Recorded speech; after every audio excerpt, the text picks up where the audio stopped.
All right, continuing Shark Week with Shark Night 3D.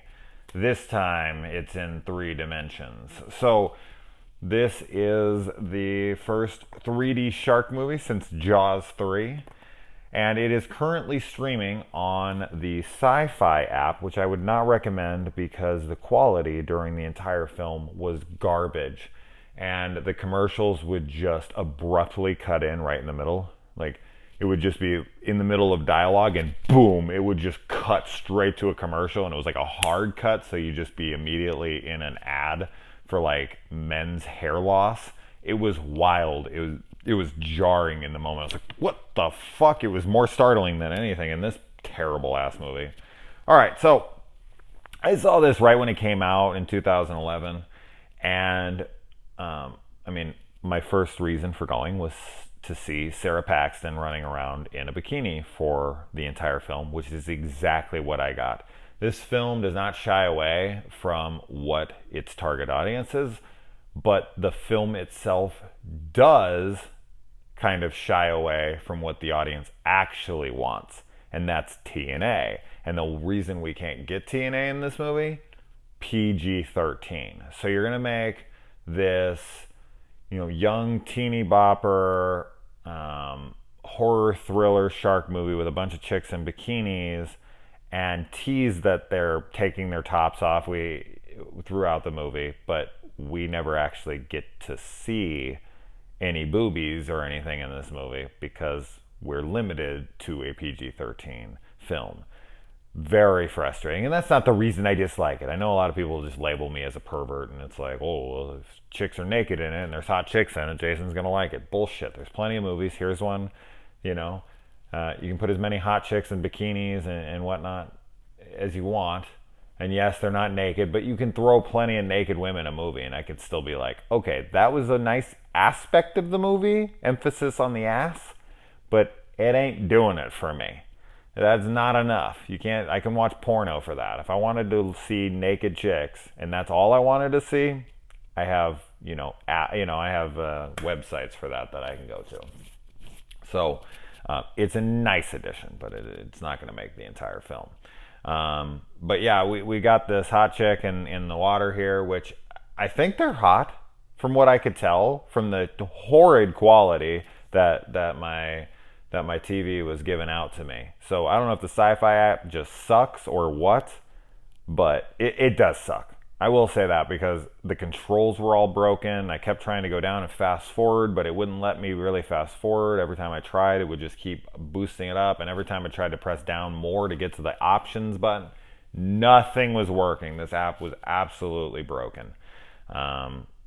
But yeah, so we got this seemingly hot chick, and she's in the water, and her boyfriend, her douchey ass piece of shit boyfriend, comes up and just rips her top off and kisses her and then throws it in the water and makes her go get it so he can just like get out of the water and go do something. Why rip her top off if you're not going to do something? You literally just came in there to rip her top off, throw it in the water, and make her submissively go and fetch it. Like, that gets you off? Did he go back into the trailer and masturbate? Like, yeah, I got her to do it. Like, why not have sex with the chick that you just ripped the top off of and is physically into you in that moment? Like, take her back to the chick. Like, you just take her top off and then throw it in the water and walk away. Like, yeah, I'm man. Hear me roar. Like, I don't know. But he goes back for it, and of course, because no one has any creativity in their freaking bag of tricks here, they have a girl being swung around in the water. We have an opening sequence with a girl and a guy going into the water, and the girl is out there as the guy disappears, and she's just being thrashed back and forth really quick in the water, and then blood, and then credits. Like, we still doing this opening? 1975 to 2011, you guys can't come up with a different opening than a girl being thrown around like this and screaming. Like, that's crazy to me. That's just fucking crazy to me that we still have shark movies that have that scene happening. This movie feels like an MTV style film with tons of music video type sequences. This movie's terrible. Like, this movie is genuinely terrible. Is there fun to be had in the movie? Sure, there's some for sure. As I said, there's hot chicks. There's some really funny, silly moments and stuff. But this movie's shockingly bad for the production value and the fact that this was like released in theaters. This has one of the dumbest plots. Nothing goes anywhere. Characters are, generic as all hell. This is a shitty ass movie. Holy God. When I was watching it, I was just like, so it's just purely stylistic music video type montages of people walking around in bikinis and then terrible CGI sharks that are all thrown into a lake. And the reason of why is because they're trying to capitalize on the popularity of Shark Week by giving out shark snuff films, and kind of like as an added bonus, this guy gets to get back at his girlfriend from years ago who cut up his face with a propeller as they were freaking out during diving. And let me tell you something. If you're gonna make this whole story centered around a guy's face that was mutilated by this propeller blade, don't just give him a light scar under his eye, because I'm not buying that he's that mentally distraught and destroyed over the physical abnormalities of his horrendous event. Like, yes, would I like a scar on my face like this? No. But to the level we're supposed to look at this guy like he's fucking Jigsaw, the Punisher villain. Like, his face has been stitched back together and he's just this Frankenstein's monster looking thing. It's a little cut under his eye. It reminds me of the movie Ready Player One, and how we have Olivia Cook's character in the movie, and she's like, essentially like, oh, I don't think you'd like how I look and this and that. And then he meets her and it's just this hot chick with a birthmark on her face. And it's like, that's it. That right there, that's what I'm supposed to buy, is like a physical deformity. Get the fuck out of here. This didn't really hurt his face all that much. This dude was still clearly very attractive. He was buff. He would be able to get any chick he wanted. Almost no one would even look at the scar. Yes, maybe he's vain and even the smallest scratch on his face, but as I said, a propeller hitting his face and mutilating, like, something about, he says something about his ear and like, you got to talk into my good ear because you mutilated the other one with the both of his ears look totally fine. Like, there was no attempt to even make this guy look like she had mutilated his face. Look at the dude in Walking Dead, the dude with the half of his face completely burnt, or the Hound in Game of Thrones or something. Like, that is a fucking facial deformity that would destroy someone if they were all about their looks, or if they just wanted to look like, a normal person. So that was making me laugh throughout the movie. Because when she said she mutilated someone's face with a propeller, I thought I had missed something, because I was like, okay, she's talking about a boyfriend she killed, right? And then when I realized it was the guy with the scar under his eye, I was like, that's the guy she's talking about? That's the mutilation? I know, okay, I'm harping on this way too long, but I was genuinely shocked by it. Oh, I'm supposed to give a shout out to Rebecca Reinhart, my co-host on In the Mic of Madness, because she told me that she had herself a nooner, as she put it, and then after that said event in this hotel room of her choosing, she turned on the movie Shark Night, which was on some channel there in the hotel room, and she was supposed to leave, but she could not tear herself away from the screen because of her fascination with the movie. I don't know if that was because she was so blown away by how bad the movie was, or if she genuinely like was entertained by this horrendous movie. But I can see the appeal in a way, I guess, but the movie's really bad. Okay, we've got Joel David Moore in here, who's playing Halo Reach in this, and as usual, his controller is not on. I wish they would stop doing that in movies. Like the little Xbox button in the center, it lights up when the controller's on, and that's been for multiple systems in a row. So you need to fix that. I've only seen it, a few times ever where the controller is actually lit up. So can you please turn the controller on so it actually looks like they're playing? And if you're gonna have them play the game on the screen, don't just have it like be stock video of someone playing a game so that the actors can act. Actually have them playing the game, because you can see the guy's like pulling the trigger and moving the control sticks around, and the character is doing none of what he's actually doing. As a gamer, I'm insulted. Okay, I'm not really insulted, but it always makes me laugh anytime I ever see a movie. All right. And he just watches his friends play. Like he has two screens on either side, and it's just like FaceTime with your friends while that seems pretty distracting. Although I did meet a girl on Halo Reach, of all games, because that's what he's playing in this movie. I did meet a girl on there once upon a time, and we would FaceTime. It wasn't a FaceTime at that time. It was like a Skype call. And I met her through the chats on there, and I got her to play topless with me. I was very impressed with myself at that time for being able to get a random girl on Xbox Live to talk to me on a Skype call and to take off her top and to play as we were playing. You want to talk about distracting? I was like, I don't even think my controller was on, but never mind. My joystick was definitely working. Oh, man. All right, so we got Joshua Leonard in this from the Blair Witch Project, and he has got shark teeth in this. Here, that was a choice that they made. Let's give him shark teeth. Why not? I don't feel like it's explained and has a purpose, but he's got shark teeth. I guess that's trying to foreshadow that he's going to be in on the sharks being released in the saltwater lake that's out there. Cool to see some cookie cutter sharks in this. I don't think those are ever brought up. They're ugly little sons of bitches. Look them up on your phone. They look exactly like the ones in the movie, except for they're not CGI. Crazy little bastards. They're like freaking piranha. You never hear about them though.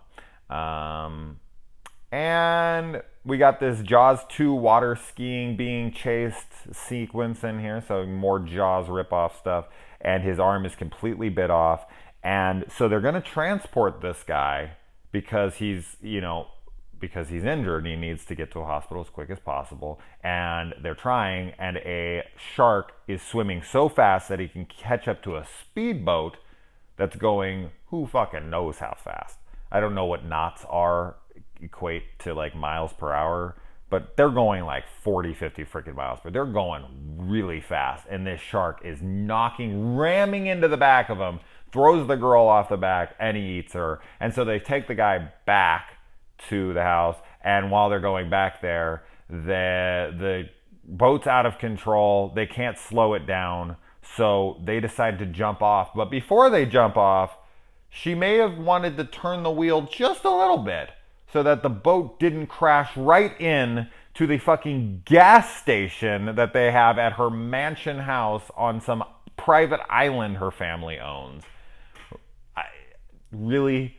I know it's a movie. We need an explosion, and we need a boat hitting, a gas dispenser. What the fuck are those called? I don't know what the hell is it called right now. But I was just like, a gas terminal? What? Please, I'm sure after this video is over, I'll be like, it's called a duh. But yeah, she fucking runs the boat right into the damn thing. And it blows up, of course, and then this kid is not being able to be transported because they want to take him. Like, okay, come on, we'll take him. We're going to rush him to the hospital. Like, no, you need to go somewhere because cell phones don't work out there, and I guess the landlines don't work either. I don't know. They can't get help somehow. I'm not really sure how that all works. I guess they probably describe it like they turned off the lines. I don't remember anyone even bringing up landline stuff in this movie, but I don't know. No one has landlines anymore. I don't have a landline here, so if my cell phone didn't work, I'd be fucked. So maybe that's the cause. As I said, with movies like this, they get so bad that I do start tuning them out in a way. So as a reviewer, I should be better about paying attention to certain sequences. But I sit there and it's just like, you know how when someone talks and they ramble? Kind of like me. You're probably doing it right now. And you just start spacing out and you stop listening because you're like, oh my God, this is so dumb. That really does sound like my channel. Shit. That should be like my motto right there. But yeah, so this guy is unable to be transported because he's lost so much blood that moving him is going to be life-threatening. But then 5 minutes later, he's out in the water with a spear and fights a hammerhead shark with one arm and defeats the hammerhead shark, mind you.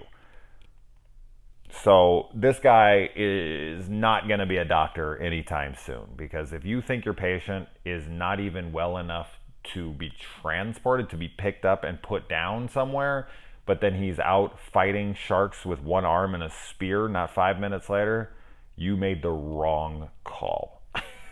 But yeah, he wants vengeance for his wife. I did like how he said that he was going to propose to her, and Joel David Moore's character, who has been in tons of shit, even in now the second highest grossing film of all time, Avatar. He plays the geeky guy who wants his buddy to throw him some table scrap pussy when he becomes this big famous football star. And he's like, no, man, this girl knew me before while I was poor. She deserves me now when I'm rich and famous, which was pretty cool. He's a good guy. I'm not sure why he throws himself off the back of the jet ski. I'm not clear on that at all. Did he think he was going to go down there and one arm wrestle this thing? Or did he just go, I don't want to live anymore without my girlfriend? He sees the shark and then he just throws himself in the water. Now, Donald, I know there's no D at the end, so I'm not really sure how to say his name. I really like him from Gotham and other stuff, but I'm a big Gotham fan. And I really liked his character in this. I think he's the highlight of this movie, outside of maybe, Sarah Paxton and company's bikini wearing, which I feel like at any time in this movie, they were just coming up with reasons, or not even bothering coming up with reasons, to keep these girls scantily clad. Like, it was really funny, because even when the one girl does finally put clothes on, the guys hold her at like gunpoint and be like, no, missy, get back down into your skivvies. It was hilarious. I was like, oh, so even when a character tries to put clothes on, you're going to forcibly make her take them off. And Sarah Paxton's character at no point even makes an attempt to put clothes on. No complaints. Every girl in this movie, I would love to see in a bikini every day for the rest of my life, as a misogynistic piece of shit, I suppose. But no, for my own pleasures. Whatever they want to do is fine with me. But as I said, if I'm going to be completely selfish, I wouldn't mind looking at Sarah Paxton in a bikini till the day I die. It's just funny to me that at no point does she think, all right, I need to put clothes on. She just throws some kind of a cover on. But in the opening there, she's got on her bikini. Okay. And I don't know. I think I've talked enough about this. I like how he lights Donald's character on fire, and then he has to jump. Now, this is such a great sequence, because you've been caught on fire, and your only survival of not being on fire anymore is to jump into shark water to be eaten. And he locks him down there. I thought that was a great moment in the movie. So imagine being on fire and then essentially dousing the fire out and then being munched on by a shark. It's like every horrible thing at once. So like my two biggest no-nos of dying, like my two biggest fears, is either A, being burned alive, or eaten alive. Those are like the two worst possible scenarios of death for me. And this guy experiences both at once. Oh, it was pretty funny. Kind of reminded me of, what was it? The Dane Cook. It was Dane Cook, right? That had that joke that was like covering the water in fire, and then you trying to come up, and a big hand punches you and tells you to get back into the fiery water or whatever. Kind of reminded me of that, except for he forgot to throw a shark in the pool. Although maybe that joke did have a shark in the pool. I can't remember. I don't think so. But it was just funny. It was just like, this dude's on fire, and then he just jumps into a shark's mouth essentially. But he has time to think about it, like as he's locked in there, as he just was on fire. Now he's locked in with his own, shark that he put upon these guys. So I did like that part. And okay, so did the shark actually jump out of the water at the end and kill these guys? Or was that just for added effect at the end to have a last minute moment? Because they're on the beach there and everything's fine, or the boat or whatever, and then it pans back like 20 feet and this shark jumps up out of the water in their direction and kills them? Did they die at the end of this movie? What's up with the shark at the end? No, it's supposed to be the closing credits and it's just the shark eating the last frame of the film and whatnot. But from the scene, it pans back and a shark jumps towards them.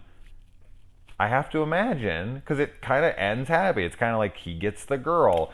And yeah, I mean, for what he does, if you're not going to get a girl like that, I don't know how the hell you're going to get a girl. Not that a girl's a prize, but you know what I mean. Maybe you don't. Maybe you're a sensitive cunt. I don't care. But regardless, did they die?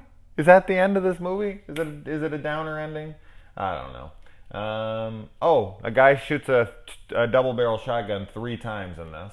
I thought that was pretty good. He comes out and he clearly has a double-barrel shotgun. He shoots it once, then they cut to him and he shoots to it 2 more times. So maybe he reloaded it in that 2 seconds. And yeah, I think that's it. I'm sure I missed something, but I don't really care. This movie's silly and it was not worth 22 minutes of my time.